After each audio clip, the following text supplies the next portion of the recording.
Reflexiones sobre la formación del Estado y la construcción de la sociedad argentina por Óscar Oslak.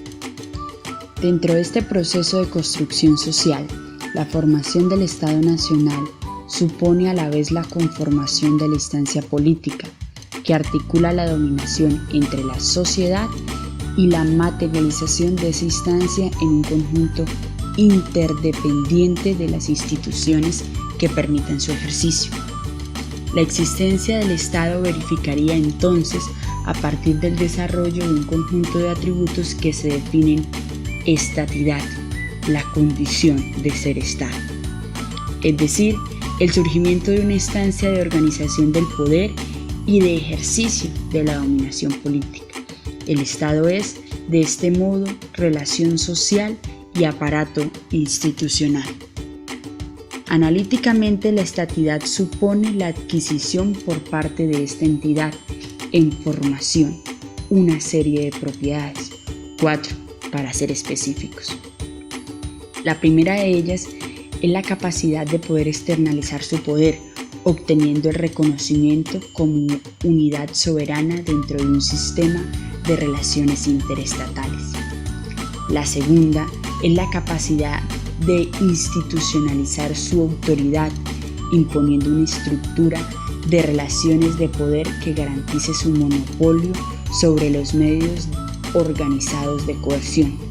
La tercera es la capacidad de diferenciar su control a través de la creación de un conjunto funcionalmente diferenciado de instituciones públicas con reconocida legitimidad para extraer establemente los recursos de la sociedad civil con cierto grado de profesionalización de sus funcionarios y cierta medida de control centralizado sobre sus varias actividades. Y la cuarta de ellas es la capacidad de internalizar una identidad colectiva mediante la emisión de símbolos que refuerzan sentimientos de pertenencia y solidaridad social, que permiten en consecuencia el control ideológico como mecanismo de dominación.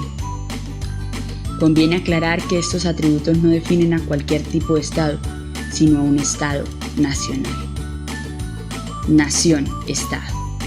Así como el Estado nacional no se formó inmediatamente después de la vinculación con España, tampoco se formó una nación. Varios fueron los factores que impidieron esto. Primero, el territorio virreinal estaba prácticamente despoblado. Las provincias mantuvieron la organización social porque no tenían recursos para separarse. No sucedió lo mismo con Paraguay, quien paulatinamente se alejó del resto de las provincias. No fueron los mismos casos de la separación del Alto Perú y la Banda Oriental. Segundo, Buenos Aires pretendió la hegemonía política. De hecho, lo logró y también fue superior al resto de las provincias. La Confederación es el ejemplo extremo de la lucha de todas las provincias contra Buenos Aires. Tercero, los gestores del Estado, sectores influyentes de Buenos Aires, no pretendían reunificar fuertemente un país, sino evitar una disgregación de lo que tenían enfrente, la herencia colonial. Toda la realidad se prestaba para la disgregación del territorio. Por ello, el autor se pregunta, ¿qué mantuvo unidas a las provincias? Y se responde, las provincias carecían de vinculaciones geográficas, económicas, idiomáticas y hasta étnicas. Las instituciones coloniales no bastaban para unirlas. El caudillismo fue sustituido por la democracia libertaria. Frente a esto, encontramos una sola razón suficiente, de peso, para unir los intereses de todas las provincias. Esta era la posibilidad de ingresar en el círculo de vinculación al circuito económico que tenía como eje al puerto de Buenos Aires. Por otro lado, hay que descartar la acción de las élites intelectuales que, influidas por los acontecimientos norteamericanos y europeos, accionaron la reorganización nacional de Argentina. Orden y progreso. Solo a partir de la aparición de las condiciones materiales para la estructuración de una economía de mercado se consolidan las perspectivas de la organización nacional y solo en presencia de un potencial mercado nacional. A partir de la caída de Juan Manuel Rosas, se aceleró el ritmo de la economía exportadora por la fuerte demanda externa de la segunda revolución industrial. Sin embargo, las posibilidades de articulación de los factores productivos se vieron limitados por distintos obstáculos.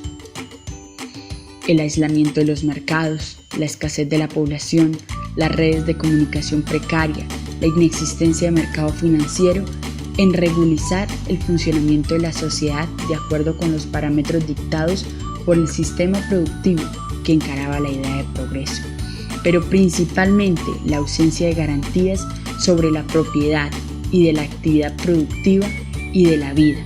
La intención de los hombres de la organización social era imponer un nuevo marco de organización y funcionamiento social que convergerían en el perfil del sistema productivo. El quiebre con el orden colonial había desatado las fuerzas de la disgregación. Por eso la preocupación se centra en restablecer el orden, con lo que podía encararse los desafíos del progreso. El orden aparecía como una condición para lograr el progreso. Habían dos proyectos respecto al hombre. Por un lado, la eliminación de indios y montoneras, y por otro, la atracción de capitales extranjeros e inmigrantes. Hasta ese momento, el único indicio de la formación del Estado era solo uno: la Constitución, ya que todo lo demás evidenciaba su inexistencia. Los objetivos finales del orden eran la soberanía externa indisputada, la autoridad institucionalizada sobre el territorio, la centralización jurídico-administrativa y la creación simbólica del consenso legitimador sobre la soberanía del Estado. Dominio. Con el triunfo de Pavón, Buenos Aires asentó su hegemonía. El gobierno desplegó las actividades que afianzaban el dominio institucional del Estado. Desde ese momento, el Estado comienza a exponer las funciones antes realizadas por los gobiernos provinciales e incluso por la Iglesia. También actuar con problemáticas donde nadie antes intervenía. El Estado no adquirió automáticamente sus atributos, sino que debió luchar por construir su dominio. Una vez naufragada la Confederación, los gobiernos provinciales y la Iglesia se ocuparon de los asuntos políticos, dejando al gobierno de Mitre la honorable función de representarlo en el exterior. El único elemento normativo a nivel nacional era la Constitución. Las primeras acciones concretas fueron la creación de un ejército y un aparato recaudador a nivel nacional. No sin obstáculos se apropia la emisión de la moneda, la administración de justicia y la nacionalización de la banca. Las provincias se colaboraron en la lucha contra el indio y en distintas obras de infraestructura. Incluso buscó apropiarse de los instrumentos de regulación social, el registro de personas, el matrimonio civil y la administración de cementerios. Estado y clases. Hay dos aspectos diferentes pero íntimamente relacionados. Primero, la composición y la transformación de la clase dominante, y segundo, el papel del Estado en la estructuración de las clases sociales. El valor militar es el valor que más rápidamente abre acceso a la clase política o dominante. Los comerciantes criollos tuvieron un papel destacable como comerciantes de materias primas, cuyo poder económico llevó a que asumieran una influencia protagónica en la escena política local y nacional, pero tampoco es desdeñable la influencia de los hacendados e intelectuales, élite letrada, aunque su influencia crecería en las décadas siguientes.